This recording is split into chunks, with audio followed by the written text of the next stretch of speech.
नमस्कार मंडळी, मी रचना किचनमध्ये आपलं स्वागत आहे। आज मी बनवणार आहे कोकणामध्ये मिळणाऱ्या गोड्या पाण्याची चिंबोऱ्यांचा झणझणीत रस्सा। चला तर मग सुरू करूया।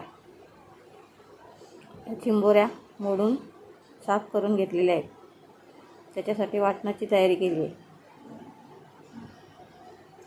वाटणामध्ये लागणाऱ्या वस्तू धने, बडीशोप, कांदा, खोबरं, लसूण तर हे मिक्सरला बारीक पेस्ट करून घ्यायचं आणि खेकड्यांच्या नांग्या वाटून घेतल्या आहेत, त्याचे पाणी गाळून घ्यायचं।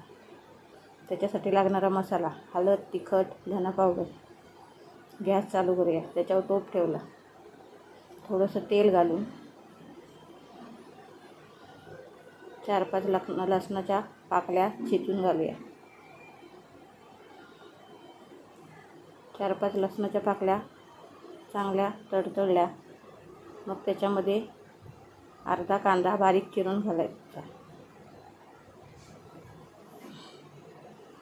कांदा चांगला गुलाबी रंग येईपर्यंत परतून घ्यायचा।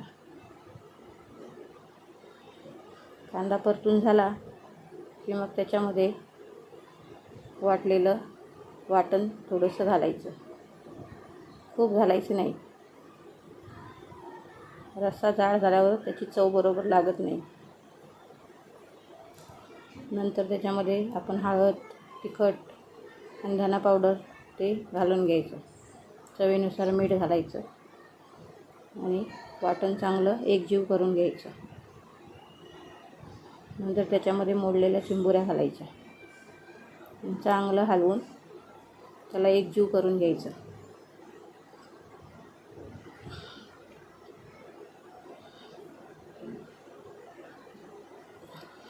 त्याच्यावरती 5 मिनिटं झाकण ठेवून झाकून घ्यायचं आणि आपण आता कवट्या भरायची तयारी करू। त्याच्यासाठी लागणारं साहित्य बेसन भाजून घ्यायचं मंद आचेवरती। नंतर ते चाळणीने चांगलं चालून घ्यायचं। चालून चांगल्या गुठल्या काढून घेतल्या की मग त्याच्यामध्ये मसाले घालायचे। हळद अर्धा चमचा, मीठ घालायचं चवीनुसार, तिखट घालायचं आपल्या आवडीनुसार। तिखट आपल्याला जसं हवं तसं, कमी जास्त, मी 1.5 चमचा घातला आहे। त्याच्यानंतर त्याच्यात धना पावडर घालायची आणि नांग्यांचं पाणी जे आपण गाळून घेतलं आहे त्याच्यातलं थोडंसं घालायचं। वाटलेल्या नांग्यांचा त्याच्यामध्ये थोडा कस निघालेला असतो। नंतर त्याच्यामध्ये वाटण घालायचं आणि थोडंसं तेल घालून घ्यायचं। तेल घालून त्याच्यामध्ये चांगलं मिक्स करून घ्यायचं आणि मग त्याचा एक गोळा तयार करून घ्यायचा। खूप कडक पण नाही, खूप नरम पण नाही, मीडियम असं पीठ मळून घ्यायचं। तो गोळा तयार झाला की त्याच्यामध्ये थोडं तेल घालून एकदा चांगला आणखीन एकजीव करून घ्यायचं। एकजीव झालं की मग आपण त्या ज्या खेकड्यांच्या वरच्या कवट्या काढलेल्या आहेत त्याच्यामध्ये ते पीठ भरून घ्यायचं। आमच्या कोकणामध्ये असंच बनवतात, असे भरून घ्यायचे।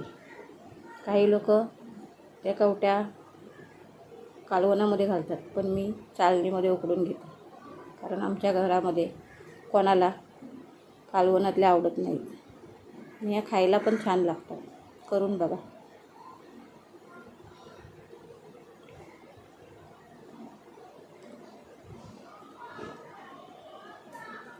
त्याच्यानंतर आपण ते कालवणावर झाकण ठेवले ते काढून घेऊया।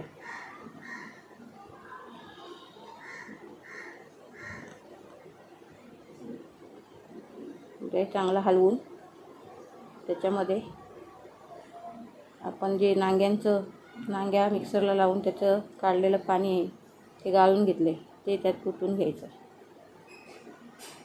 आणि याच्यामध्ये अजून 1 तांब्यावर पाणी मी घालणार आहे, कारण मला वरती कवट्यांची ती चाळण ठेवायची। चाळण ठेवल्यानंतर तवा झाकण ठेवायचा 20 मिनटं चांगलं मीडियम गॅसवर 10 minutes later. ठेवून त्याला चांगलं शिजवून घ्यायचं. 20-25 मिनटामध्ये कालवण रेडी होतं. नंतर हे पीठ थोडंसं हातामध्ये घेऊन असं लावून बघायचं. त्याला चिकटलं नाही की कवट्या शिजलं. मग ते काढून घ्यायचं